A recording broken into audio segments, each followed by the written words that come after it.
اگر صرف میاں بیوی ہوں تو بھی یہی ترتیب ہوگی کہ میاں پھر آگے ہوگا اور خاتون پھر پیچھے ہوگی؟ وہ آگے اور ایک صف کے پیچھے وہی خاتون۔ ٹھیک ہے، اور یہ آپ نے غالباً پہلے بھی کیا تھا کہ فقہ حنفیہ کے مطابق منیمم نمبر آف پرسن کی کوئی تعداد نہیں ہے کہ کم از کم اتنے لوگ ہوں تو ہی جماعت ہو سکتی ہے، 2 ہوں تو بھی ہو سکتی ہے۔ 2 سے بھی ہو سکتی ہے، لیکن جمعے کے لیے ہمارے ہاں شرط ہے کہ امام کے علاوہ کم از کم 3 مقتدی ہوں تو ٹھیک۔ ہوگی، ورنہ نہیں ہوگی۔ یہ عید کی شرط بھی یہی ہے۔ ٹھیک، یہ آپ فقہ جعفریہ کے اعتبار سے بتا دیجیے گا۔ بسم اللہ الرحمن الرحیم۔ علامہ لیاقت اظہری صاحب کو اتنا پیارا بیان ارشاد فرمانے پر مبارکباد۔ کیا کہنا ہے؟ اور مفتی اکمل صاحب نے جس طریقے سے بیان فرمایا مسئلے کے حوالے سے تقریباً وہی مسئلہ ہے، اچھا، سوائے ایک فرقے کے جمعے کی نماز میں ہمارے یہاں 5 افراد کی شرط ہے امام سمیت، باقی بالکل تقریباً وہی چیزیں ہیں کہ جو خواتین ہیں وہ پیچھے کھڑی رہیں گی اور جو مرد حضرات ہیں وہ آگے کھڑے رہیں گے۔ ٹھیک ہے۔ اور اگر خواتین میں سے کوئی برابر میں کھڑی ہیں تو پھر ان کے درمیان اور مردوں کے درمیان ایک فاصلہ ہونا چاہیے، ٹھیک ہے، اور وہ فاصلہ 1 بالش اور بعض فقہاء نے اس کو 10 بالش تک بیان کیا ہے۔ رائٹ۔ اور ایک اور بھی بات، اچھا اس میں آپ فقہ جعفریہ میں بھی نماز جماعت کے لیے 2 افراد بھی ہو تو نماز جماعت؟ جو یومیہ نمازیں ہیں فجر، ظہر، جی، عصر، جی، جی۔ مغرب، عشاء، ان کی جماعت کے لیے ایک امام اور پیچھے ایک ماموم ہو تو اس سے بھی جماعت منعقد ہو جائے ٹھیک، گی۔ لیکن اس میں آپ بھی پھر بتا دیجیے گا فقہ جعفریہ میں نماز کی امامت کرانے کے لیے کچھ خاص شرائط ہیں، یا مثلا اگر 5 لوگ جمع ہے تو بس کوئی بھی ایک آ کر پڑھا دے، یعنی یہ معیار ہو تو ہی جماعت؟ نہیں، اس کے اندر بہرحال کچھ شرائط ہیں اور وہ کچھ شرائط سخت شرائط ہیں۔ اچھا اس کے اندر یہ ہے کہ بہرحال مرد ہی بیٹا، سوری بیٹا، اگر یہ اے سی تھوڑا سا کم کر دیجیے گا، ہمیں ٹرانسمیشن ختم ہونے سے پہلے نزلہ ہو جائے گا اور لوگ سمجھیں گے کچھ اور ہو گیا ہے، اس لیے ڈر رہا ہوں میں۔ آج کل تو کھانسی بھی آتی ہے، لوگ ایسے مشکوک نظروں دیکھتے ہیں کہ جی سوری آپ کی بات۔ جیسے مرد ہے اور خواتین مشترکہ طور پر جب نماز پڑھیں گے تو مرد ہی نے امام جماعت کے فرائض کو انجام دینا ہے، اسی طریقے سے اس کا عاقل ہونا، عادل ہونا اور یہ بلوغ، یہ تمام شرائط ہیں جن کی تفصیل پھر ظاہر ہے، اچھا یعنی وہ پھر تفصیل لیکن ہے یہ کہ بہرحال عدالت جو ہے اس کو بھی شرط مانا گیا ہے، ٹھیک ہے، اور یہ ہے ریکوائرمنٹ۔ Alright. ہاں، لیکن اس کے اندر ایک چیز اور فقہاء نے یہ ضرور کہی جی جی کہ اگر کہیں پر بھی مشترکہ اجتماعات ہوں، ٹھیک ہے، کہ جہاں پر شیعہ بھی ہیں، سنی بھی ہیں، صحیح، اور سنیوں میں سے ہمارے بھائیوں میں سے کوئی امامت کروا رہا ہے، جی جی، تو کسی شرط کو نہیں دیکھا جائے گا، اچھا، جس پر وہ اعتماد کر کے نماز پڑھ رہے ہیں انہی کے پیچھے نماز پڑھنا ذمہ داری قرار پائے گی سارے شیعہ افراد کی۔ واہ واہ، اچھا اچھا۔ یہ قبلہ آپ بھی امام جماعت کے لیے کچھ سخت شرائط ہیں یا فقہ حناف میں ذرا نرم؟ بس یہی ہے کہ وہ امامت کا اہل ہو، اس اعتبار سے کہ اگر تو اس کے پیچھے کچھ باشرع لوگ ہیں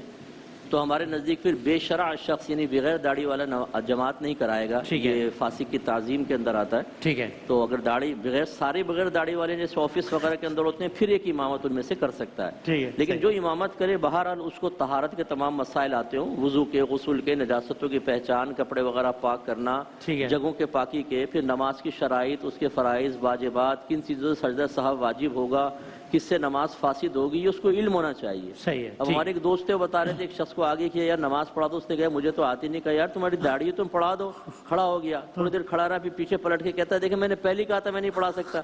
اب اس قسم کے آدمی کو آگے کھڑا کر دیا جائے تو خواہ نمازیں خراب ہوں گی۔ میں تو بندے کا موڈ بھی خراب ہو جائے نماز میں، یہ کیا ہو رہا ہے بھائی؟ صحیح۔ ذرا کچھ اور بھی فقہی مسائل ہے، میں دوبارہ آپ لوگوں کی طرف آتا ہوں۔ قبلہ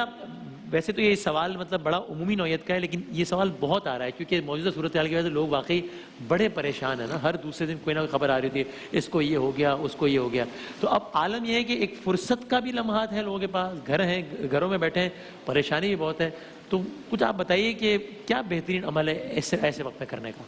کورونا کے حوالے سے جو اس وقت آئسولیشن میں، جی ہاں، جی ہاں، جی ہاں، دیکھیں ایک تو ہمیں اللہ تبارک و تعالیٰ کی بارگاہ کے اندر اجتماعی طور پر توبہ و استغفار کرنا چاہیے، رجوع اللہ کرنا چاہیے، اور دوسرا یہ ہے کہ سوری آپ بات کر رہا ہوں، یہ بھی ذرا وضاحت کر دیجیے گا، چونکہ جب یہ کہا گیا کہ استغفار کرنے چاہیے تو لوگوں کی طرف سے سوال ہے کہ بھائی مطلب بیماری سے نجات کے لیے اپنے گناہوں کی معافی، مطلب یہ کیا ہے کہ کیا توبہ و استغفار صرف گناہوں کی مغفرت کے لیے ہوتی ہے یا اس کے اور بھی فوائد ہوتے ہیں؟ دیکھیے جہاں تک توبہ و استغفار کا تعلق ہے وہ صرف گناہوں کی مغفرت کے لیے نہیں ہے، صحیح، ایک تو وہ ہمہ وقت انسان کرتا ہی رہے، جیسے نبی کریم صلی اللہ علیہ وسلم کی بخاری اور مسلم کی 2 حدیثیں مختلف ہیں کہ حضور صلی اللہ علیہ وسلم حالانکہ معصوم عن الخطا ہے، لیکن حضور نے فرمایا انی استغفر اللہ واتوب الیہ فی الیوم 70 مرۃ، دوسرے مقام پر فرمایا 100 مرہ، میں روزانہ جو ہے 100 مرتبہ اللہ کی بارگاہ کے اندر توبہ کرتا ہوں۔ اللہ، اب حضور کے تو کوئی گناہ نہیں، جی جی جی، اللہ، حضور کے صدقے سے تو اللہ تبارک و تعالیٰ لیغفر لک اللہ ما تقدم من ذنبک وما تاخر، اللہ اگلے پچھلوں کے گناہوں کو معاف کر دیتا ہے۔ تو یہ تصور، یہ کانسیپٹ، بھائی توبہ کیوں کریں ہم؟ جی جی، جیسے ہمارے یہاں یہ بھی سمجھا جاتا ہے کہ آپ کے لیے جیسے میں نے دعا کر دی کہ اللہ نماز میں کہتے ہیں دعا کر دیں فلاں کے لیے، تو پتہ نہیں ہوتا امام کو صحتیابی کی دعا کر رہے ہیں یا مغفرت کی، تو میں نے کہہ دیا کہ اللہ وسیم بھائی کی بخشش و مغفرت، بولا نہیں وہ زندہ ہے، زندہ ہے، کبھی میرے لیے اللہ میری بخشش و مغفرت فرما دے بھائی۔ تو یہ لوگ سمجھتے ہیں کہ شاید مغفرت کی دعا کر دی تو بندہ فوت ہو گیا۔ اسی طرح لوگ یہ سمجھتے ہیں کہ استغفار کرنا صرف اور صرف گناہگار ہونے کے لیے، یا کسی کو کہا جائے کہ استغفار کرو تو اس کے یار کہ گناہگاروں میں لا حول ولا قوت الا باللہ، کیا ہو گیا بھائی، کوئی غلط کام ہو گیا؟ لا حول ولا قوت پڑھنا یا استغفار پڑھنا، میں صرف وقت کی اختصار کی وجہ سے صرف آیت کریمہ پڑھوں گا کہ قرآن نے کہا فَقُلْ اسْتَغْفِرُوا رَبَّكُمْ إِنَّهُ كَانَ غَفَّارًا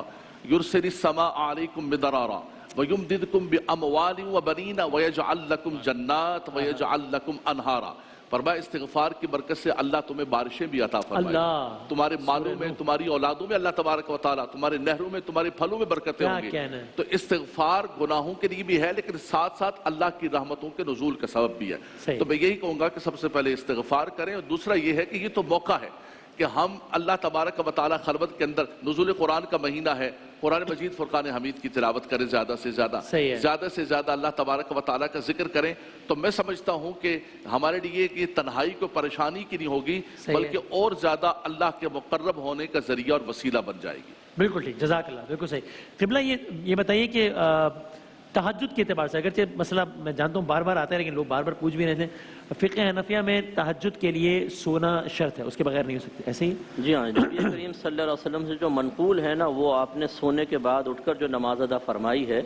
اسی کو تہجد قرار دیا گیا ہے۔ تو عشاء کے فرائض پڑھ کر سونا یہ شرط ہے۔ اگر کوئی عشاء سے پہلے ہی سو گیا پھر اٹھ کر وہ عشاء کے فرائض پڑھتا ہے اور پھر نماز پڑھتا ہے، وہ تہجد نہیں ہے، وہ قیام اللیل تو کہلائے گا، نوافل ہیں، صحیح ہے، لیکن تہجد کی شرط یہ عشاء کے فرائض پڑھ کے کم از کم سویا ہو، تو پھر جو پڑھے گا وہ اور تہجد کا وقت کب تک ہے؟ کس وقت کے بعد تہجد پھر نہیں پڑھی جا سکتی؟ عشاء کے فرائض کی ادائیگی کے بعد اس کے وقت سٹارٹ ہو جاتا ہے اور طلوع فجر تک رہتا ہے، یعنی پوری رات، وہی ختم سحر تک رہتا ہے۔ بالکل ٹھیک۔ اس میں معذرت ایک مشورہ دے دیتا ہوں، لوگ دیکھیں سحری کے لیے اٹھ ہی رہے ہیں، پورے سال موقع نہیں ملتا، اٹھیں، تازہ وضو کریں، 2 رکعت تہجد پڑھ لیں، کم از کم اللہ کی بارگاہ میں کہہ سکیں گے یا رب کریم 1 مہینے میں نے تہجد پڑھی تھی۔ کیا کہنا ہے، واہ۔ نماز شب جو فقہ جعفریہ میں ہے اس کے لیے بھی کیا سونا شرط ہے؟ تہجد، نماز شب، صلاۃ اللیل، یہ سب ایک ہی عبادت کے مختلف نام ہیں ہمارے یہاں، صحیح، 11 رکعت پر مشتمل ہے۔ تقریباً وہی تفصیلات ہیں جو مفتی صاحب نے ارشاد فرمائی، بس ایک فرق کے ساتھ کہ اس میں رات کو سونا جو ہے وہ شرط نہیں مانا گیا، یعنی فرض کیجئے کسی وجہ سے اگر ایک انسان ہے وہ جاگ بھی رہا ہے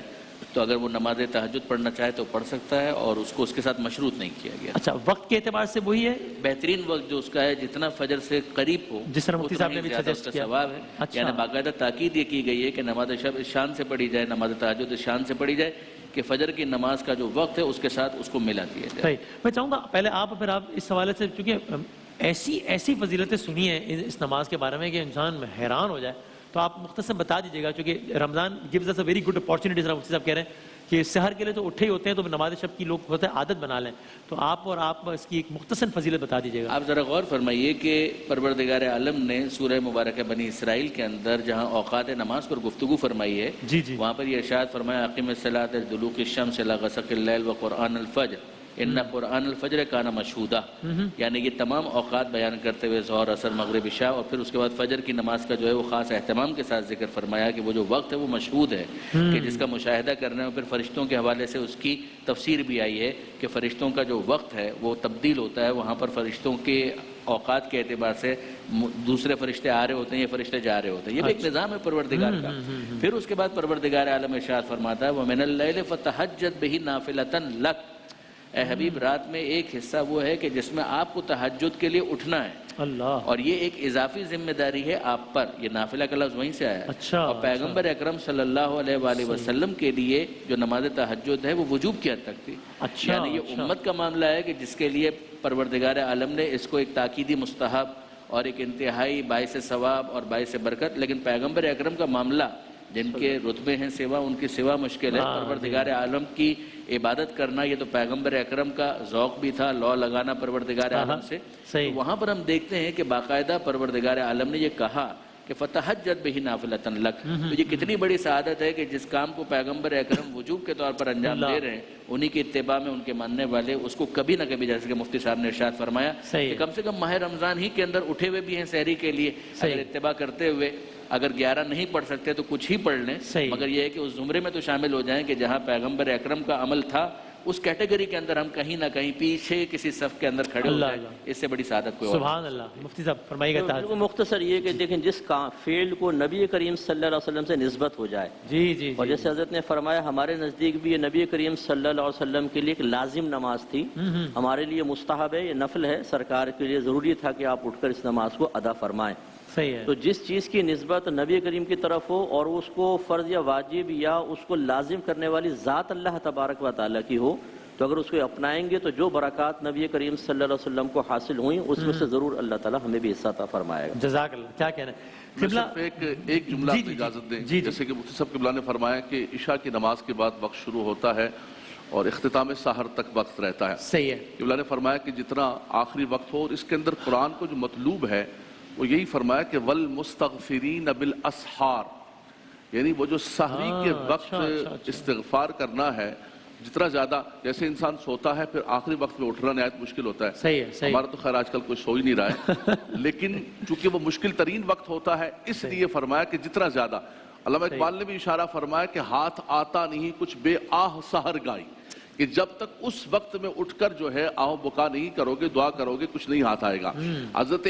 یعقوب علیہ السلام جب اپنے بچوں کے لیے، حضرت یوسف کے لیے دعا کرنے لگے تو وہ بھی انہوں نے کہا کہ میں اٹھ کے دعا کروں گا۔ تو اس وقت کو خاص طور پر جو سحری کا وقت ہے، اور جیسے مصعب نے فرمایا کہ یہ تو اللہ نے ہمیں موقع دے دیا ہے کہ اس وقت ہم جاگے ہوئے ہیں، صحیح ہے۔ اور اس وقت جو ہے ہم چلیں، آپ پڑھ لیجئے، اگر آپ رات کو نہیں بھی سوئے ہیں پھر بھی آپ پڑھ لیجئے۔ میرے پاس جزیہ تو میرے پاس موجود نہیں ہے، حوالہ میرے پاس موجود نہیں۔ میرے استاد مفتی یار محمد قادری رحمۃ اللہ تعالی علیہ، ان سے میں نے ایک مرتبہ سنا تھا کہ وہ فرما رہے تھے کہ افضل یہ ہے کہ تہجد کے لیے رات کو سویا جائے، افضلیت کے اندر آتا ہے، لیکن اگر کسی نے پڑھ لی تو پھر بھی تہجد کا ثواب اس کو مل جائے گا۔ ان راتوں کے اندر چونکہ جاگ رہے ہیں تو کم سے کم آپ پڑھ لیں، یہ موقع آپ کو نہیں ملے گا، رمضان بھی ہے، آئسولیشن میں بھی ہے، تو اللہ تبارک و تعالیٰ آپ کو برکت عطا فرمائے۔ ٹھیک ہے، جزاک اللہ۔ وقت تو ختم ہو گیا لیکن کوئکلی بس ہاں نہ بتا سکیں، وہ کہتے ہیں جناب وہ اکثر ہم عادتاً جو ہے وہ کبھی اس طرح ناخن چبا لینا یا منہ میں پین ڈال لینا، یہ روزے کے ٹوٹنے کا سبب بن سکتا ہے؟ یا آپ بتا دیجیے۔ نہیں، اگر ایسے تو نہیں بن سکتا، لیکن اگر ہاتھ پہ کچھ لگا ہوا تھا وہ منہ میں چلا گیا اور وہ حلق سے نیچے اترا، یا پین کے اوپر کوئی چیز لگی ہوئی تھی اور وہ اتری ہے تب ہوگا، ورنہ یہ مکروہ صورتیں ضرور ہیں، کیونکہ جراثیم وغیرہ ہوتے ہیں، منہ میں لینا مناسب نہیں ہے، لیکن روزہ ٹوٹنے کا اس سے تعلق نہیں۔ وہ کھانے بن رہے ہوتے ہیں چٹپٹے، بھوک بھی لگ رہی ہوتی ہے، منہ میں پانی آ جاتا ہے کبھی کبھی، وہ والا پانی پینے سے تو روزہ نہیں ٹوٹتا؟ نہیں، اس سے بھی نہیں، لیکن وہ تھوک جمع کر کے اندر لینا مکروہ ضرور ہے، ٹھیک ہے، لیکن ٹوٹے گا جی۔ ان پرنسپل جو مفتی صاحب نے ارشاد فرمایا میں اس کو سیکنڈ کروں گا۔ چلیں، جزاک اللہ، بہت شکریہ قبلہ، تینوں علماء کرام کا بہت بہت شکریہ، اور یہ سلسلہ جاری رہے گا، روزانہ آپ نے سوالات بھیجتے رہے گا انشاءاللہ۔ نیکی کا ہمارا سیگمنٹ ہے، ایک وقفے کے بعد ہم دوبارہ حاضر ہوتے ہیں انشاءاللہ۔ ماہ رمضان یوں آ گیا، بن کے رحمت یہ پھر چھا گیا، کیسے تجھ سے کروں سامنا، گر رہا ہوں ذرا تھامنا، کل جہاں مشکلوں میں گھرا، سوزے دل کی